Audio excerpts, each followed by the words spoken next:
to American pop music, as you've noticed. So it's simply the language. It's simply the language that brings us much closer, the language that brings us into strong economic ties.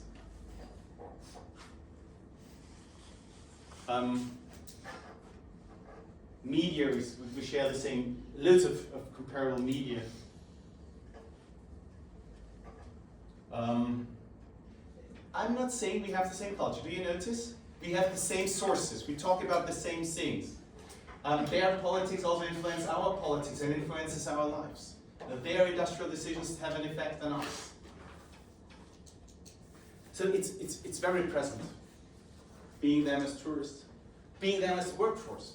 Inside the European Union, you can work wherever you want. Guess which place in the European Union is most attractive for Austrians to work outside Austria? Germany, because it's Germany. Hundreds of thousands of Austrians work in Germany. And basically, exactly the same amount of Germans work in Austria. Then, we've got different higher education institutions. In Germany and Austria, higher universities are free. I don't know if I mentioned that, but you don't have to pay for it. In Austria, to go to university, you have to pass your final examination at the age of 18, the Matura we call it. If you pass this, whatever marks, you can choose your studies. In Germany, you can't freely choose after that test. According to the average of your marks, you qualify for this or another course. Many Germans want to study psychology, for example. Therefore, you have to have an average of 1 point something. 1 is the best mark. In Austria, you don't. So many Germans who don't qualify for the psychology universities in Germany simply go to Austria, as it's the European Union, and study here. Many Germans study medicine here. So we've got quite a strong pressure at our universities by German students. If you meet students from the University of Salzburg, there is a massive proportion of them who are Germans, who bypass their criteria, or who are simply from southern Germany. Yes? After their schooling, do they typically stay in Austria, or do they go back to Germany? Very different. Many go back, many stay. You know, the problem is between the age of 18 and 23, you might fall in love and things get complicated, or you might start working besides your courses, then you have a job, so many stay. So there is pressure, and psychology and medicine classes, we even had to have an entrance test for all students introduced because we didn't have enough spots for the Austrians anymore. And we must not give a preference to Austrian students at Austrian universities, because that's the European Union. You must not give preference to your people at your educational institutions. So the Germans are studying here, they stay here. Now, if we don't have enough spots, we can't say for nationality reasons, we have to go for how good you are. And the Germans mustn't do the same as the Austrians, and nobody else. Is that like an EU rule? Is that like a rule like across like the EU? Yes, that's a rule all over the EU. You must not have a disadvantage at any university as opposed to the people from that country. Mm-hmm. So there's many German migrants taking away our, then again, it calmed down over the last years. There was a short period. But you see there is a strong exchange there. So economically, culturally, language, all of this has an effect on the relationship. But how is that relationship? Now, we mentioned that already. When Austria came into existence, one of the most important elements was that Austria thought after 1918, this can't survive alone. We have to join someone else. Vatican, Switzerland, Germany. The people, after the Habsburg Empire collapsed, had not been planning to establish Austria.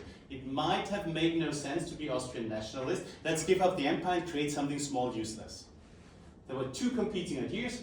Winner, let's keep the empire with the rulers. Second thought, if we're small like this, like everybody who's in a place small like this and speak German, let's join Germany. But we were not allowed. Then in 1938, Hitler arrived and everybody was celebrating. Finally, at least our plan D materializes. And this led to disaster.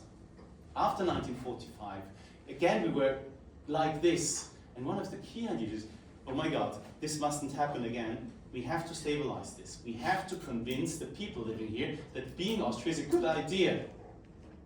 Because if we want to abolish it again, disaster is looming. So since 1945, our government tries to stabilize this Austria by telling us, everything's fine, you're Austrian, we will do that, we will make that, that's fine, you're Austrian. And the second line of the sentence was always, you're Austrian, that's fine, don't cause trouble, you're not German. Don't forget, you're not German, you're Austrian. The sheer stability of this place depends on the people agreeing we're Austrians, finally, and not Germans. So we all grew up here, since 80 years, being told why precisely we're not Germans. We're not Germans, we're much more relaxed than that. We're not Germans because the Germans are kind of freaks. We're not Germans because we have more fun. We're not Germans because we've got a completely different history. This is nationalism. This is Austrian nationalism. Austrian nationalism is a nationalism that tries to convince the people it's a good thing that we consider ourselves of Austrian national identity, because then we've got stability and don't start the Third World War. So the invention of Austria, that's very important. We'll hear about the relation. The sheer existence of Austria depends on that we can explain why we're not Germans. And therefore every Austrian can explain to you why we're not Germans. So everything, so it's contradictory. We've got a massive influence, naturally, coming from the language, the economic ties. But we Austrians at all the stages have to say, and we would do that differently. And we would be different. And you will find the internet full of Austrians explaining why we're not Germans. That's how you recognize an Austrian from, if you go on Instagram or something, full of this. Of course, we're joking about this nowadays, but it was quite a serious thing. So, now, is it true that we're not Germans? You already know, this national identity is something that we invent. We collect items, arguments, combine them to a set of stuff, and then, as soon as many people agree, then it exists, because we behave accordingly. That's how nationalism creates the nation. We started to create this nation basically after 1945. And we created the Austrian nation that, by the way, it served us well. It worked. Was created against the definition of us being Germans. We had to learn we're not Germans. So the relationship to Germany is twofold. Firstly, this massive influence, and secondly, a strong desire by the people here and the structures here to not fall for identifying with Germany.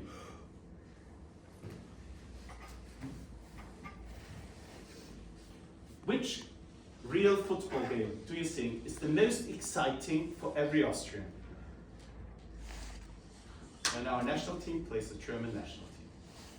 This is when everything gets out of control. We have to beat them. That's our arch rival.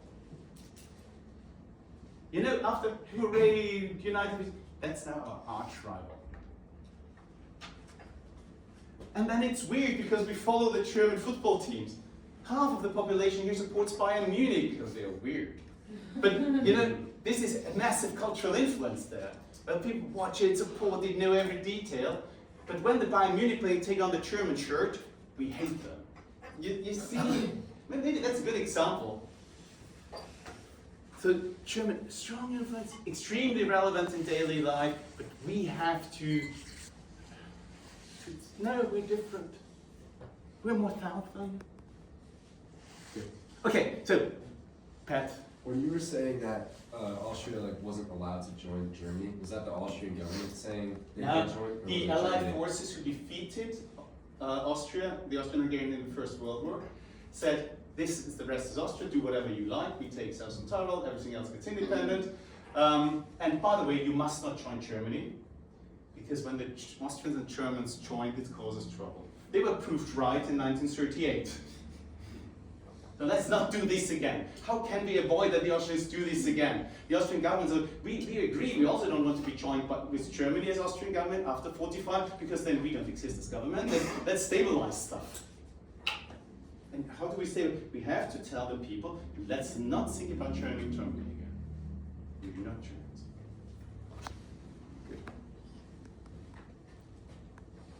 short review so far. Let's see.